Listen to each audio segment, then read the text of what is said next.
Welcome to Rhinofeed. Today I'm going to review the POK3R. Included in the box contains just two things, the keyboard itself and a USB cable. We no longer receive the key puller or RGB keycaps, which I'm sure they've done this to save on cost because they have upped their game in other areas. There's also no paper manual, so I put a PDF version in the description for you. So for the switches, Vortex gives you the option of Cherry MX blacks, blues, reds, browns, or clears. And you can also choose between a white or black case and keycap combo. Backlighting is not currently available, but they may introduce it with dual color LEDs. And pricing will range from $119 to $129, depending on what model you choose. So on this particular keyboard, Vortex sent me Cherry MX clears, which are a tactile non-clicky switch with an actuation force of 55 centinewtons. They're very similar to Cherry MX Browns, but they require 10 centinewtons more force to actuate. I've actually been a fan of these for about 6 months now because they provide a peak force of 95 centinewtons versus the peak force of 60 centinewtons on Browns. So this gives a little bit more cushion before my fingers inevitably bottom out on the plate. The biggest improvement on the POK3R is the low-profile cast aluminum case that comes standard. I'm extremely impressed with Vortex that they kept the price point nearly the same, even though they have an aluminum case now.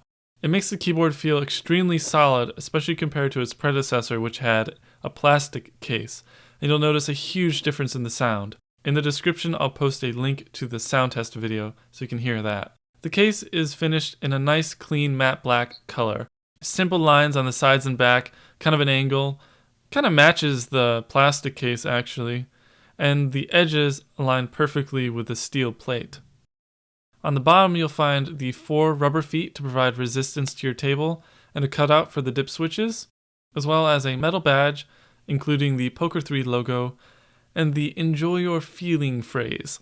In my case it has engineering sample engraved, but you'll see your serial number and model number there. The original plastic case on the POK3R weighed 4.66 ounces, while this one weighs twice that, more than twice that, at 13.58 ounces. You'll find that the top edge is slightly thicker at 5mm, and the rest of the edges are 2mm thick. So to remove the keyboard out of the case, you'll need a 1/16 inch Allen wrench and preferably a strong magnet just to make your life a little bit easier. There are 6 screws total, 1 on each side, 1 to the right of the spacebar, 1 underneath your backslash key, 1 underneath your tab key, and 1 in between your G and H keys. Interestingly, Vortex no longer uses Phillips head screws anymore, and they also don't use washers. You'll still find the switches are mounted to a steel plate and then soldered onto a dual layer PCB. And they've actually colorized the PCB red instead of black, and added their logo on it, which is a nice touch. The solder points for the LEDs no longer have solder pre-filled, so if you want to add your own LEDs, I'm sure it'll be a lot easier this time. And of course, you can use dual color LEDs because I believe it'll be compatible. You'll find that the resistors are all pre-installed for you. Now let's talk about the layout of this keyboard, which I'm sure many of you are already familiar with. It uses a 61 key ANSI layout, completely standard key sizes, which will be great for when you want to bring your own keycaps to customize your keyboard. There are significant function layer changes which have been made to the POK3R, however. The first major change is moving your arrow keys from WASD to I, J, K, and L, allowing you to use your right hand on the arrow keys, which I'm a fan of, because I'm used to that. This, of course, does force some rearrangement in that area, so the calculator, print screen, scroll lock, and pause keys have all stayed the same, but your home, end, page up, page down, and insert keys have been moved to surround your arrow keys, which is a little bit trickier getting used to, in my opinion, because they're not, home and end aren't right above each other, and page up and page down aren't right above each other or below each other. It could just be because I'm used to the layout on the POK3R and I've been using it for a long time, but in my mind I think it's a little bit unintuitive. One feature that they removed is volume control, which I used all the time, so I'm disappointed that it's missing on this model. Volume control is not something that I can use programming to create either, because nothing is built into the operating system of Windows to allow me to do that, so I'm forced to use auto hotkey in this case. A strange addition is a second delete key underneath the quotation mark key. Delete is already on the function layer of the backspace key, so I'm not sure why they duplicated this. Also, your app key, which accesses your context menu, has moved from X to Z, and for programming, your time delay keys have moved from F, G, and H to T, G, and B, which are both minor changes. So, programming, that's one of the big selling points of purchasing a POK3R, and now you can do even more with it.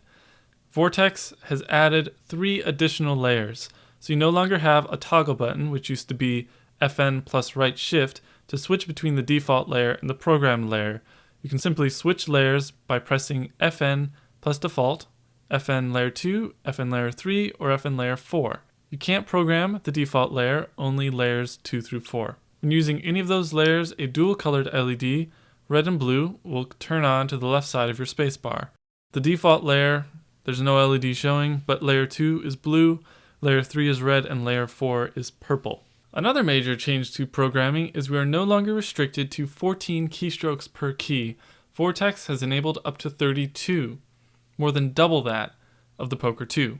Again, all of your settings are saved in the onboard memory, so you do not need additional drivers installed onto your computer, which is pretty sweet.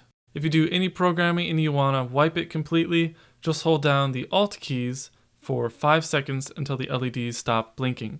You can program the function layer as well, so if you would like to move the arrow keys back to where they used to be on WASD, you can do that pretty easily. Also, I will put a link to my full written review in the description where you can check out a few ideas of what you can do with the programming. Next up are the dip switches. There are 4 total built into the POK3R. The first 2 allow you to switch between QWERTY, Dvorak, or Colmac. Keeping them switched off will default to QWERTY. Flipping switch 1 on and switch 2 off will enable Dvorak, and flipping both switches 1 and 2 on will enable Colmac. Switch 3 will make your caps lock key a function key, and switch 4 will allow you to change the location of your function key or program keys. Now we have the keycaps.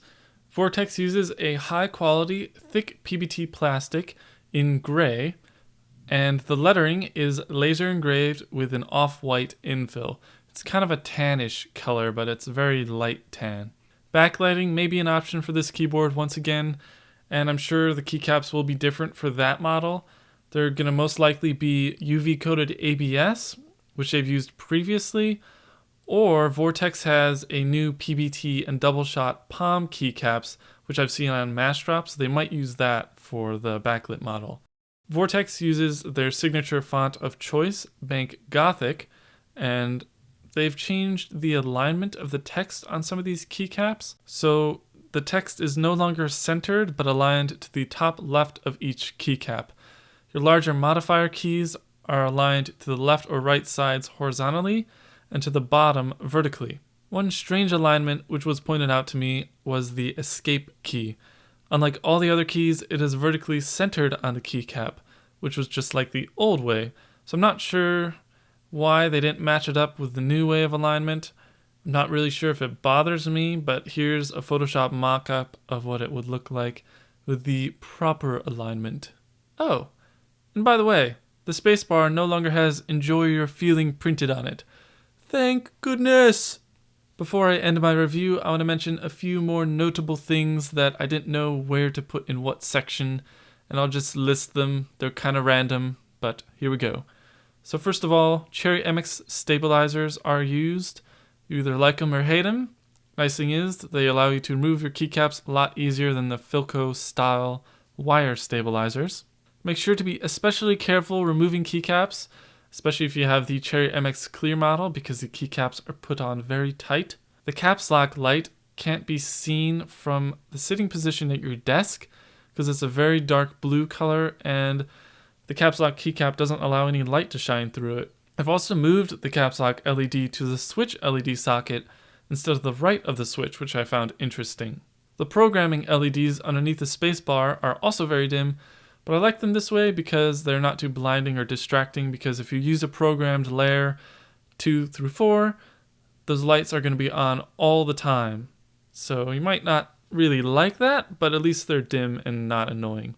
One thing I noticed in the manual is that backlit models will have 2 recordable layers of customized backlighting. In conclusion, Vortex has really stepped up their game this keyboard. The aluminum case completely surprised me, and I'm impressed that they were able to keep the price point the same. It's kind of ridiculous. This is a great keyboard if you don't want to be messing with customizing your keyboard and adding on new stuff to make it how you want it, because this keyboard gives you everything high quality from the start. It gives you the aluminum case, it gives you a steel plate, it gives you a dual layer PCB, it gives you thick PBT keycaps, and not only that, it has programming features to make everything work for you the way you want it. Oh, and in the future, for $10 more, you can have backlighting. This keyboard presents a tremendous value on the market. It's going to be hard to pass by it and pick something else, although I already have a ton of keyboards already, so for me, I'm set. But for you guys, if you don't have a keyboard, you should pick this one up. Alright, so thank you very much for watching. I hope you've enjoyed. As always, please comment, rate, and subscribe.